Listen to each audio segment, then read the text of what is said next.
বহু ধরনের গান শোনা উচিত। আমরা বিশেষত বাঙালিরা একটুখানি নাক কোচকাই। So you have to listen to every kind of music. অনেক কিছু শুনতে হবে, প্রচুর রেয়াজ করতে হবে, সাহসী হতে হবে, অনেস্ট হতে হবে।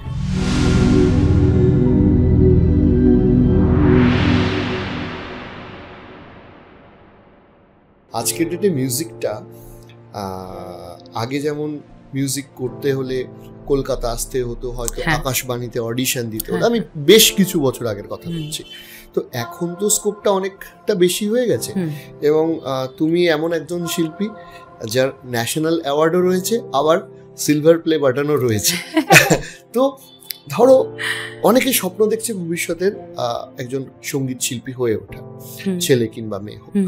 আমি বলছি যে এই যে ইন্ডিপেন্ডেন্ট ওয়ার্ক আর প্রোডাকশনে কাজ করা, এই দুটোর মধ্যে পার্থক্য তুমি কি দেখতে পেয়েছো? এবং যারা উঠতি শিল্পী তাদের জন্য কোনটা বেটার? কারণ ইন্ডিপেন্ডেন্ট ওয়ার্ক সহজে বেটার বললেও সেখানে প্রোডাকশনটা করতে যে খরচাটা লাগে সেটাও কিন্তু একটা চ্যালেঞ্জ। তো সেইটা তুমি কিভাবে দেখছো?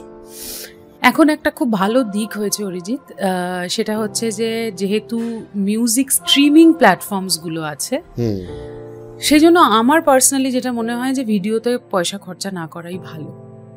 মানে যারা নিজেরা মানে সেলফ ফান্ডিং করে যারা কাজ করছে, মানে অনেকটা খরচা যেটা, হ্যাঁ, মানে তুমি ধরো আগে আমরা 10-12টা গান করে ফেলতাম 60-70 হাজার টাকায়, রাইট? মানে একটা অ্যালবাম বেরোচ্ছে 60-70 হাজার টাকায়, একটা অডিও অ্যালবাম বেরোচ্ছে। তো মানে আমার প্রথম অ্যালবাম বসতে দিও কাছে 50 হাজার টাকায় হয়ে গেছিল, সেটা আমার ন্যাশনাল স্কলারশিপের টাকায় আমি করেছিলাম। হ্যাঁ, তো এখন তো ভাবাই যায় না যে মানে একটা গান করতে যেই টাকা খরচ হয়, হ্যাঁ, কারণ একটা ভিডিও কস্ট রয়েছে, বিশেষ করে মানে অডিও কস্টিং এর থেকেও ভিডিও কস্টিংটা অনেক হাইয়ার না। মানে তো সেই ক্ষেত্রে আমি সাজেস্ট করব যে ইউটিউবটাও খুব ইম্পর্টেন্ট একটা প্ল্যাটফর্ম, মানে ইউ ক্যান ডিনাই ইট। হ্যাঁ, তো তুমি এটা তোমার একটা কোনো ছবি দাও, ছবি দিয়ে গানটা ছাড়ো, লিরিক্যাল ভিডিও যেটাকে বলে। ডোন্ট মানে ইনিশিয়াল স্টেজে don't invest money for video. যারা মিউজিশিয়ান তাদের কথা আমি বলবো, বেশি টাকাটা খরচা করো অডিও প্ল্যাটফর্মে।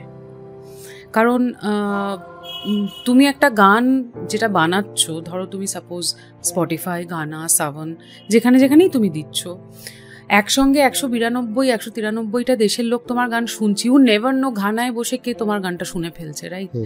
তো তুমি ওটা দাও, তোমার আসল কাজ হচ্ছে তোমার গানটা শোনানো। তুমি ইউটিউবে একটা মানে লাখ লাখ টাকা ভিডিও একটা খরচা করে তুমি দিচ্ছ, দেখছো 2000 ভিউজ হচ্ছে, এটা খুব ডিপ্রেসিং। আর এখন সমস্ত ইউটিউব, ইনস্টাগ্রাম, ফেসবুক সমস্তর অ্যালগোরিদম চেঞ্জ হয়ে গেছে। মানে তোমাকে পেড প্রমোশনের জন্য ওরা বারবার করে পুশ করছে।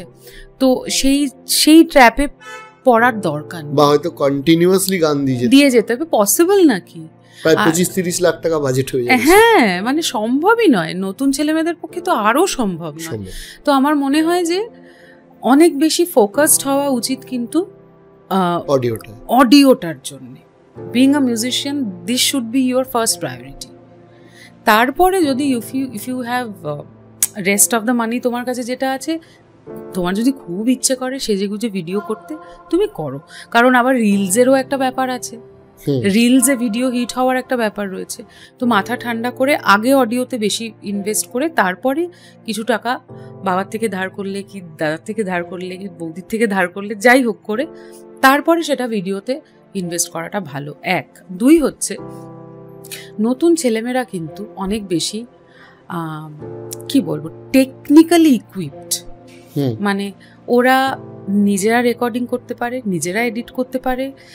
তো এইগুলোকেও কাজে লাগানো উচিত। এটা একটা সুবিধা, মানে হোম সেটআপেই পুরো কাজটা তৈরি হয়ে যায়। লকডাউনটা আমাদের অনেক কিছু শিখিয়ে দিয়েছে কিন্তু, তো ওই দিকটাতেও কনসেন্ট্রেট করা উচিত আরো বেশি করে। আমার মনে হয় বহু ধরনের গান শোনা উচিত।